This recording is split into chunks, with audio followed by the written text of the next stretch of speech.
Nongeye kubasuhuza, mwaramutse, mwiriwe, muraho neza.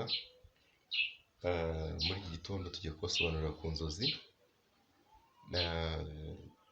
Ni inzozi zigera muri eshanu, ubwo urumva izawe cyangwa se n'uba utanazirose, ubwo nuzirota uzamenya icyo zisobanuye.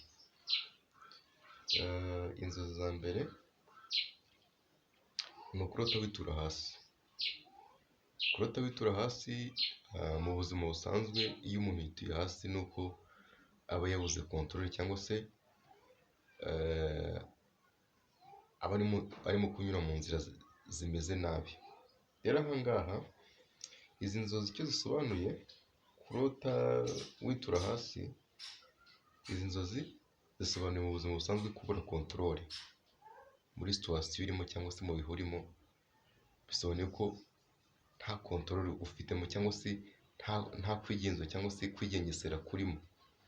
Bivuze ngo niba bitarakubayeho mu gihe gishize, bishobora kukubaho mu gihe kizaza, ukajya muri situwasiyo ukabura kontorore. Ndakeka kubura kontorore murimo murabyumva, no gutakaza, no kubura kwigenzura.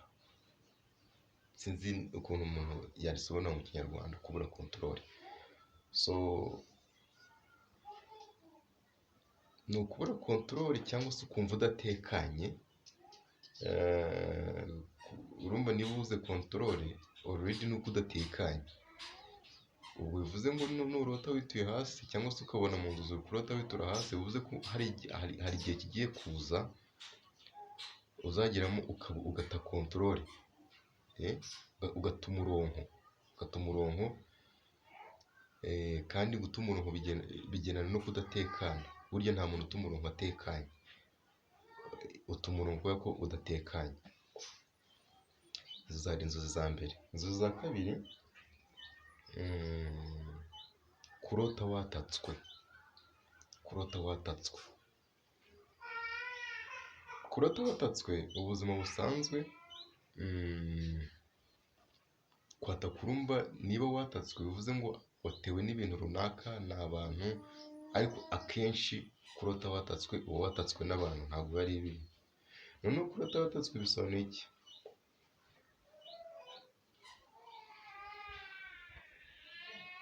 Kurota watatswe ni ukuvuga ngo ni abantu baba bakwatatse. Bivuze ngo kurota watatswe icyo bisobanuye rero aha ngaha, bisobanuye ubugambanyi bugukikije. Uba ukikijwe n'abagambanyi benshi. N'ubu ngo nurota izi nzozi uzatangire ugenzure buri kimwe. Abagambanyi baragukikije. Ni nk'imburo cyangwa se ni nk'uko Imana ibikuburiye ngo ukikijwe n'abagambanyi benshi, uzengurutswe n'abagambanyi. Bashobora kuba bari mu nshuti zawe, ugasanga ni abantu mugendana, mukorana mu kazi. Bivuze ngo uba uzengurutswe n'abagambanyi benshi. Kurota watatswe. Inzozi za gatatu, kurota umutingito. Kurota umutingito bisobanura guhindagurika k'ubuzima bwawe bitewe n'ikintu kibi. Akantu mukumve neza. Nurota kwa kundi uba uryamye mu nzu ukabona umutingito uraje uragutigishije cyane, bisobanuye ko mu minsi iza, mu bihe bigiye kuza, yego, ubuzima bwawe bugiye guhinduka kubera ikintu kibi. Apana cyiza, kubera ikintu kibi kigiye. Urabizi umutingito iyo uje, akenshi urabizi ntabwo wishimirwa umutingito. Umutingito mu yandi magambo ntabwo wishimirwa. Iyo uje rero ukawurota mu nzozi, bivuze ngo hari ibintu bigiye kuza bigashegesha ubuzima bwawe cyangwa se bigashegesha ko wari ubayeho, ugasanga ubuzima bwawe burahindutse kubera ibyo bintu bibi byaje bikagira ute, bikabushegesha. Biragusaba gusenga cyane rero.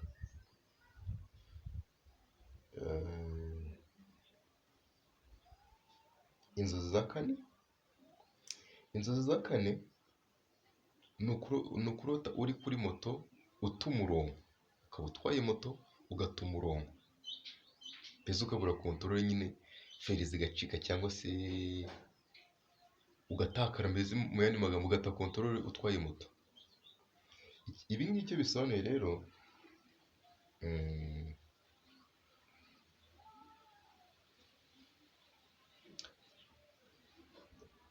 bisobanuye kubura icyerekezo.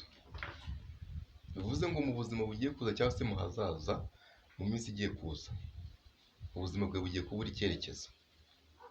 Icyo bisobanuye, nurota uri kuri moto cyangwa se uri ku kinyabiziga, ukarota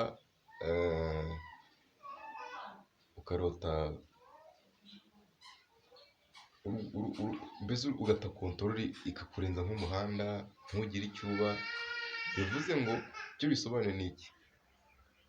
Bisobanuye kubura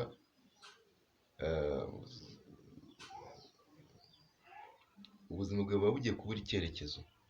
Bisobanuye ko ubuzima bwawe bugiye kubura icyerekezo mu gihe kiri imbere.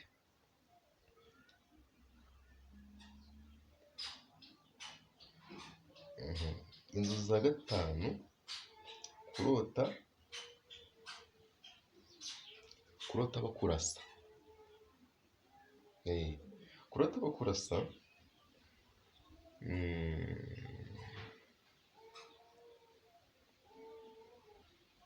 bisobanuye ko ni nk'imbuzi cyangwa se ni nk'inzozi ziburira ko imbere yawe ugiye kugambanirwa.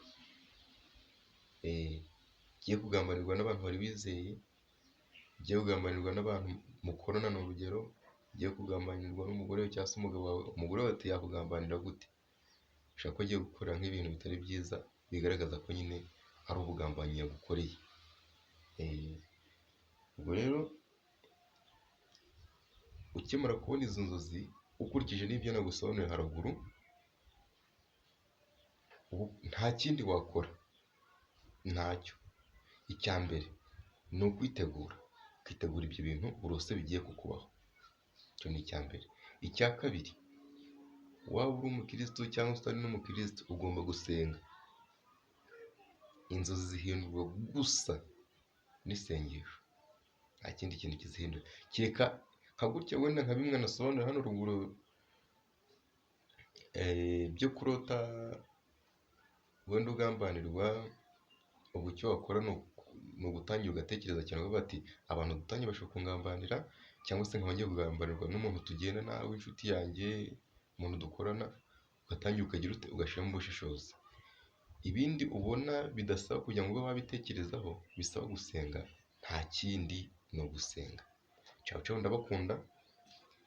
Inzozi buri gihe mu masaha ya mu gitondo nzajya nzibagezaho buri munsi. Ndabakunda cyane.